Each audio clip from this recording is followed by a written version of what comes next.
the heart of Chelsea, Manhattan, this entire public housing complex is set to be demolished and completely rebuilt. It's one of two massive revitalization projects happening just blocks from each other, in which all the existing buildings will be torn down one by one and replaced with a mix of public, affordable, and market rate housing. And all of this construction is planned to happen while the tenants remain living on site.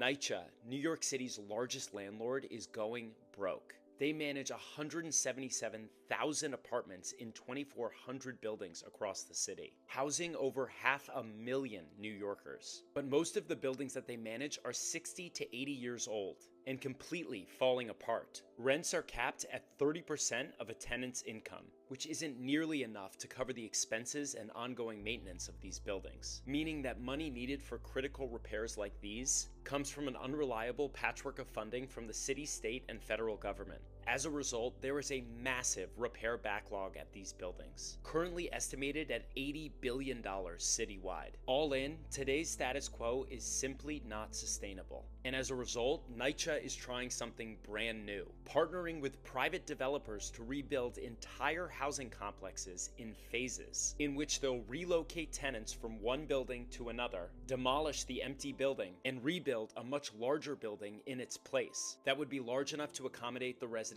of the next 3 buildings up for demolition, and repeat the same process again until all the buildings on campus are rebuilt as much larger versions of their previous self. When completed, they'll have replaced all the existing NYCHA units with brand new apartments, and have added 501 affordable units and over 1,100 units of market rate housing. In building it this way, they're hoping that they can create a self-sustaining model in which some of the cash flow from the market rate units can be used to fund the ongoing operations of the NYCHA housing. But because of this staggered relocation and construction approach, rebuilding this site could take 15 to 20 years. And a lot of people are not happy about this plan.